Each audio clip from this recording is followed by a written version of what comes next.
The NBA is much different from the NFL in the sense that the NBA uses a point average system while other sports use a total system. While the MLB may say you have 52 total home runs in the season, or the NFL says you may have 1,000 total rushing yards in the season. The NBA won't say you have 27,000 total points in the season. We will say you have 27 points per game as an average. But I'm not here to talk about that. I'm not here to talk about how the NBA is different from the NFL or the MLB. I'm talking about who are the top 5 scorers in the NBA. I just needed the cool intro. And you just watched the cool intro. That probably wasn't that cool. But before we get into today's video, feel free to follow my social medias. Link to those will be in the description as always.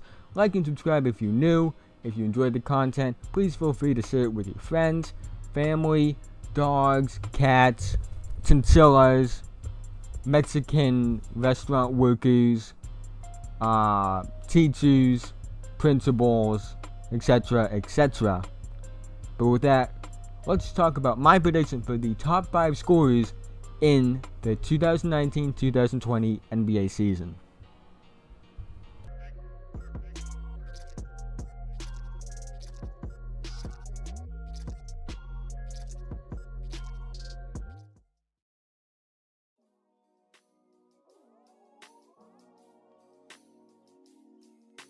Number 5, I have Bradley Beal. I have him averaging 27.3 points per game. And for Bradley Beal, he was a player in his breakout year who averaged 25.6 points per game, 5 rebounds per game, and 5 assists per game. And pre-John Wall injury, he was averaging 23 points a game. Post-John Wall injury, he was averaging 27 points per game.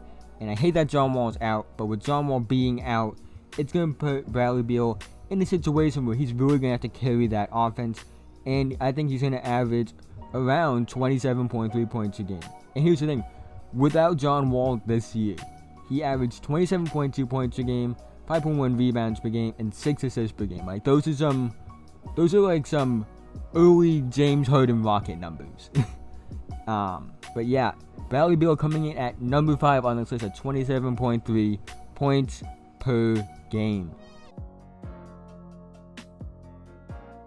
At number 4, I have Joel Embiid, the process himself. Joel Embiid was a player who averaged 27.5 points per game, 13.6 rebounds per game, 3.7 assists per game, 1.9 blocks per game, on 33.7 minutes per game. And I think the thing is, his minutes each year is slowly going up. First year was 25, then it was 30, now it's 33. I think he's going to get around 35. And on top of the fact Jimmy Butler's not there, I think he's going to average around 28.3 points per game in his 4th year as one of the best centers in basketball. And also something that really helps him is he is good at getting to the line for a center. For his career, he averages 8.6 free throw attempts. And in this past year, he averaged 10.1 free throw attempts a night. So Joel Embiid, I believe, will have an MVP type season for the Philadelphia Sixers, as they look to be one of the best teams in the Eastern Conference now that, Kawhi's gone, the Celtics are falling off. But so yeah, Joel Embiid, number 4 at 28.3 points per game. At number 3, I have James Harden, and the only reason he isn't higher on this list is because of Russell Westbrook. Now, that may be a bad thing. I may be taking a little shot at Westbrook right there. But that's besides the point. I think James Harden will be one of 3 players who average 30 points per game this year.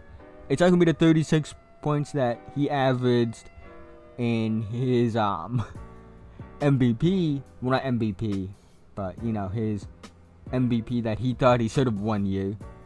But it will be closer to around 30.2 or 3s. Similar to his actual MVP season in the 2017-2018 year. But people will always like to say, well, Westbrook, he's going to take shots away.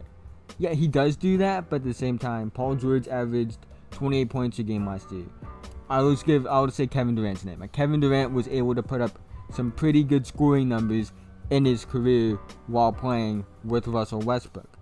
I'll give you some examples. He averaged 30 points a game twice while playing on the same team as Russell Westbrook. So, yeah, I think Harden will average 30 points per game. Again, I think Harden is definitely the main guy on that team, even with Westbrook there, because honestly, I think Harden's a better player. I don't really think I need to explain that much, because that's my opinion, and you can't change that. But Harden, I think, is going to average 30.2 points a game as the number 3 scorer in the league.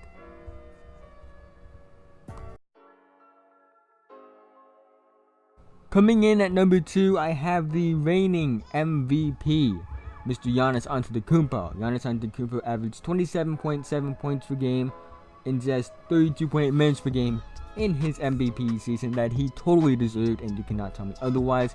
If not, look up the stats, look at how great he is compared to other all-time legends in that specific season, because he was something special. I think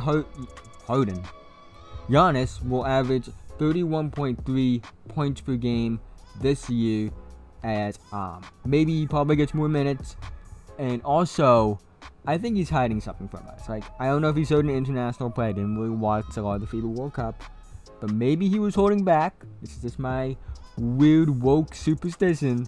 He's hiding the fact that he's been working on his jumper a little bit, and even if he improves just a little bit on that jumper, that easily could boost his point production up like 4 points per game, just based off how dominant of a player he is. I've said multiple times before, I have never seen anything like Giannis in my lifetime, and I think he's going to be the second best scorer in the league, at 31.3 points per game.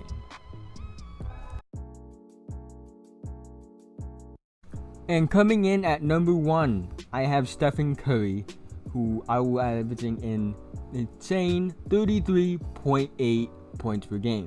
But wait a minute, didn't the Warriors add D'Angelo Russell? Doesn't he command some shots? I'm gonna read you the point per game production for Steph Curry when Kevin Durant was on the team in those 3 years. 26.3 points per game. If you can average 23.6 points per game with the fucking greatest scorer of all time and a great scorer in Klay Thompson, who is one of the best players when he gets hot, I think D'Angelo Russell won't impact them as much. And I think he's going to be the leading scorer in the league at an insane almost 34 points per game. I think we're going to see shades of what MVP 2015-2016 most dominant player in the league, Steph Curry, despite not being the most athletic guy, but shooting the lights out of the gym and commanding so much attention, unanimous MVP Steph Curry was, because of the situation. I think he's going to have more points per game because, Klay Thompson isn't there anymore. And, Draymond Green doesn't really affect point production like that.